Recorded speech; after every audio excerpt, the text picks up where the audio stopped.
அன்பான தேவ ஜனங்களே, ஆண்டவராகிய இயேசுவின் நாமத்தினாலே உங்களை வாழ்த்துகிறேன். வானத்தையும் பூமியும் சமுத்திரத்தையும் அண்ட சராசரங்களையும் ஒவ்வொன்றாக தம்முடைய வல்லமினாலே உருவாக்கினவர்.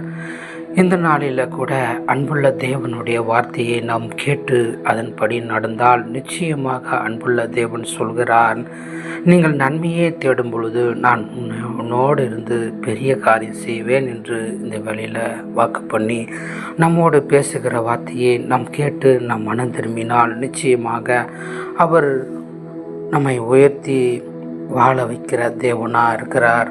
ஆம், அன்பான தேவ ஜனங்களே, இந்த வேளையில் கூட அன்புள்ள தேவனுடைய வார்த்தையை நாம் கேட்போம். ஆமோஸ் அதிகாரம் 5வது அதிகாரம் 14வது வசனம். நீங்கள் பிழைக்கும்படிக்கு தீமை அல்ல நன்மையே தேடுங்கள், அப்பொழுது நீங்கள் சொல்லுகிறபடியே சேனைகளின் தேவனாகிய கர்த்தர் உங்களோடு இருப்பார். ஆம், அன்பான தேவ ஜனங்களே, இந்த வேளையில் கூட அன்புள்ள தெய்வம் சொல்கிறாரு, நீங்கள் பிழைக்கும்படிக்கு தீமை அல்ல நன்மையே தேடுங்க என்று மேல் கண்ணோக்கமாக இருந்து நாம் செய்கிற பாவம் என்னதென்று அறிந்து நன்மையை தேடுங்க என்று ஒரு எச்சரிப்பு, ஒரு நன்மையான காரியத்தையே இந்த வேளையில் ஆண்டவர் நம்மக்கிட்ட பேசுகிறாரு. நன்மையை நாம் எத்தனை பேர் தேடிக்கொண்டிருக்கிறோம் நாம் சிந்தித்து பார்க்க வேண்டும். ஆம், அன்பான தேவ ஜனங்களே, அநேக நன்மைகள் இருக்கிறது. நன்மையே தேடினாலே ஆண்டவருக்கு ரொம்ப சந்தோஷங்க. நீங்கள் தீமையான வழியில் போயிட்டாக்கா ஆண்டவர் நிச்சயமாக வேத வசனம் சொல்லுது, தீங்குக்கு மனஸ்தாபப்படுகிற தெய்வமாக இருக்கிறாராம்.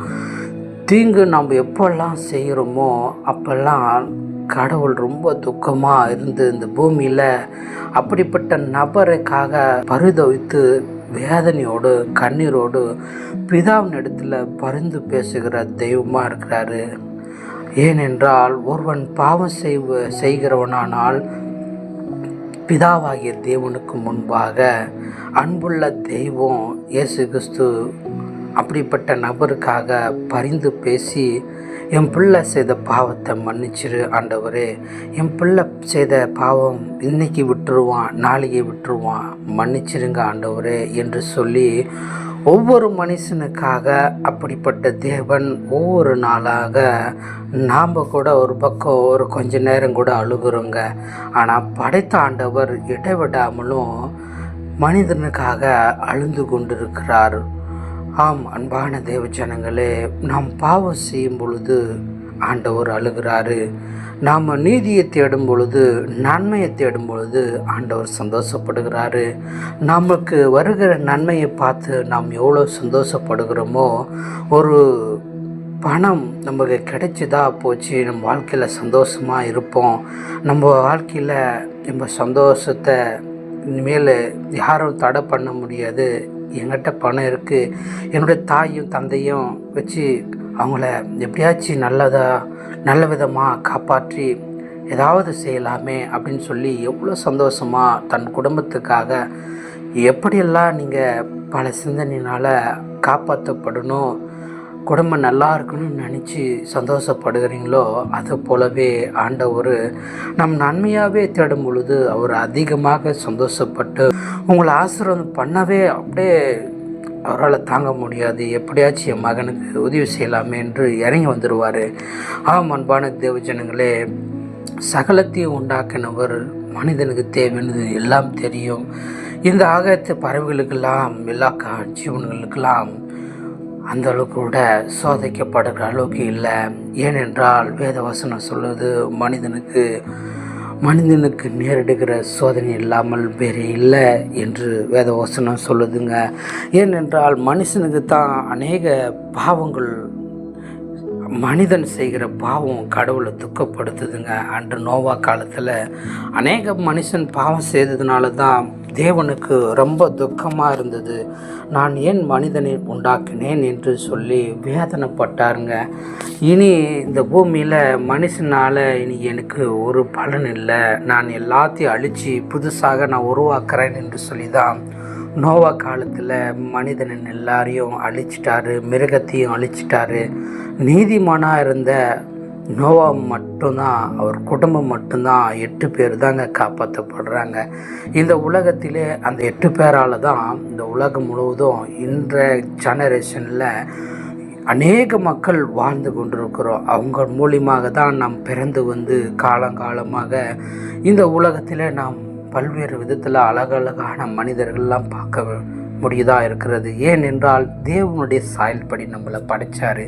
நாம் நன்மையை தேடாமல் மனிதன் அழகாக இருக்கிறான் என்று மனிதனை பின்பற்றி போகிறதுனாலே அநேக தீங்கும் சாபமும் நம் குடும்பத்தில் வந்து கொண்டே இருக்கிறது. மனிதனை தொடக்கூடாது, மனிதனால் ஒரு நல்ல பலனும் இல்லை, மனிதன் பாவ சரீரத்தில் வந்திருக்கிறான். தேவன் பரிசுத்த ஆளின்று வேதவசனம் மனிதனுடைய ஆலயத்தை பற்றி, மனிதன் ஒரு பரிசுத்த ஆலயம், கடவுள் தங்குற உடல் என்று எழுதியிருக்குதுங்க. நம்முடைய அன்பு மாயமற்றதாக இருக்குது ஒவ்வொரு நாளும். ஆனால் அவருடைய அன்பு மிக வானத்தை விட மிக அன்பு பெரிதான அன்பாக இருக்குது. நிச்சயமாக அன்பான தேவன் சொல்கிறார் பாருங்கள். ஏனென்றால் ஒரு மனிதன் நன்மையை தேடிட்டாக்கா ஒரு இடைஞ்சல இல்லை என்று அன்புள்ள தேவன் சொல்கிறாரு. ஏனென்றால் நீ நன்மை தேடும்போது நான் உன்னோடு கொடுந்து நான் பெரிய காரியம் செய்து கொண்டு வருவேன். நீ தீமை செய்து விட்டால் எனக்கு வேதனையாக இருக்கும் பொழுது நான் உன்னை விட்டு விலகி தனியாக தான் இருப்பேன்.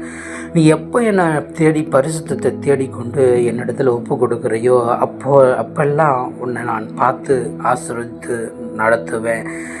எப்பொழுதும் நன்மையான சிந்தனையும் நன்மையான குணத்தோடு நாம் இருந்தாவே போதும். நிச்சயமாக நம் குடும்பம் முழுவதும் ஆசீர்வதிக்கிற கடவுளாக இருக்கிறாரு. ஏனென்றால் வானத்தையும் பூமியும் படைத்து வெறுமையாக விடாமல் எல்லா விதத்திலையும் அற்புதமாக செய்த தேவன் அவர். ஏனென்றால் படைக்கிற படைப்பு பாருங்கள், அவருடைய படைப்பு பார்த்தாவே நிச்சயமாக இந்த உலகத்தில் நாம் பாவம் செய்ய மாட்டோம். நாம் உணராமல் இருக்கிறதுனால தான் அநேக பாவத்தில் மாட்டிக்கொண்டு வாழ்ந்து வருகிறோம். அன்பான தேவ ஜனங்களே, நம் இந்த சத்தியத்தை கேட்டு மனம் திரும்புவோம்.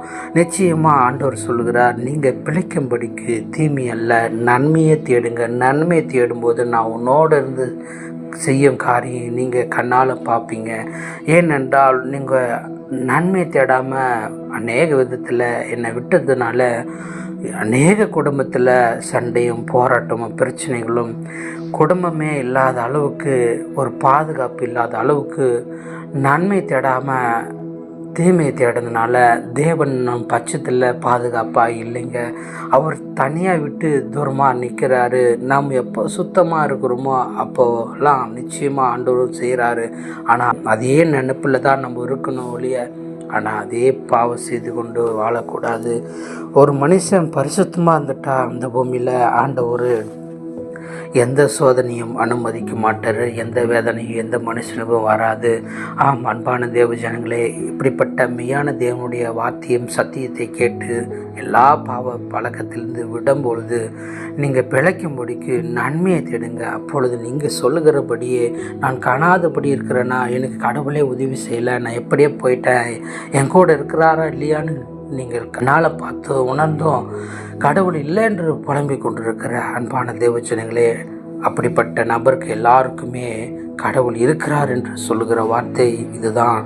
நிச்சயமாக நீங்கள் நன்மை தேடும்போது உங்களோடு இருந்து ஆசீர்வதிக்கிற தெய்வமாக இருக்கிறாரு. அவரே நித்தியமாக மனிதனை வாழ வைத்து இந்நாள் வர அப்படிப்பட்ட காரியங்கள் எல்லாவற்றையும் செய்து வருகிறாரு.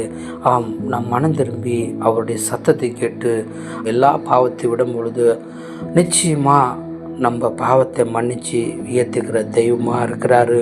நாம் மனம் திரும்புவோமா?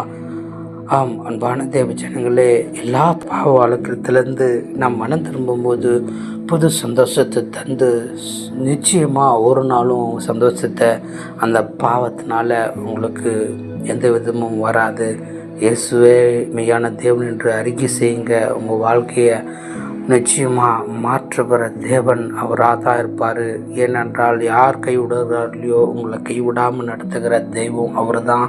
அவரோடு நீங்கள் ஐக்கியப்படுங்க, அவரை நம்புங்க. உங்கள் ஆத்மா பிழைக்கும். கர்த்தர் வருகிறார். அவர் வருகிற நாள் சீக்கிரமாக செம்மமாக இருக்கிறது. இந்த உலகம் எல்லாம் நம்பி போனாலும் அழிவுக்குள்ளதான் மாட்டிக்கொள்வோம். அவருடைய நாமம் மட்டும்தான் நம்ம உயிரை காப்பாற்றுகிற தெய்வமாக இருக்கிறாரு. அவரை நம்பி நாம் இருக்கும் பொழுது நம் குடும்பம், நோவா குடும்பம் எப்படி காப்பாற்றப்பட்டது போல நம்ம குடும்பங்களும் காப்பாற்றப்பட்டு அப்படிப்பட்ட நல்ல வாழ்க்கை வாழ்ந்து தேவனுக்கு முன்பாக சாட்சியாக இருப்போம். நாம் மனம் திரும்புவோம். அன்பான தேவஜனங்களே, நாம் ஜெபிப்போமா? இந்த வேலையில் கூட ஆண்டவரே உம்முடைய கரத்தில் ஒப்பு கொடுக்குறேனப்பா. யாரெல்லாம் தீமையை பின்பற்றி பாவ வாழ்க்கையில் வாழ்ந்து கொண்டு ஆண்டவரே உம்முடைய நாமத்தை அறியாமல் உணர்வு இல்லாமல் இருக்கிறார்களோ, ஆண்டவரே அப்படிப்பட்ட மக்கள் எல்லாரும் தொட்டு ஒவ்வொரு மனிதனும் உம்முடைய வசனத்தை கேட்டு இதை கேட்குற யாவரும் மனம் திரும்ப மடிக்கும். உம்முடைய வல்லமைக்காரம் இந்த வேலையில் எல்லா குடும்பம் மேலே இறங்கட்டும்பா. நீங்கள் பிழைக்கும்படிக்கு நன்மையை தேடுங்கள், தீமை அல்ல. நீங்கள் சொல்லுகிறபடியே சேனைகளின் தேவனாகிய கர்த்தர் உங்களோடு இருப்பார் என்று வாக்கு கொடுத்தீங்கப்பா. அப்படிப்பட்ட வாக்கு எல்லாரும் உணர்ந்து மனம் திரும்பும்படி வேண்டிக் கொள்கிறேன். நீர் அப்படியே எல்லாவற்றையும் ஆசீர்வதித்து அவர்களை மனம் திரும்ப ஆண்டவரே எல்லா விதத்திலையும் உம்முடைய வல்லமை பாதுகாப்பு அவர்களை தொட்டு அவர்களை உம்முடைய அன்பை புரிந்து கொண்டு மனம் திரும்புவதற்கு அவர்களுக்கும் ஒரு வாய்ப்பு கொடுத்து வழி நடத்த போகிறதுக்காக நன்றி செலுத்துகிறேன். இயேசுவின் நாமத்தினால் வேண்டுகிற நல்ல பிதாவே, ஆமேன்.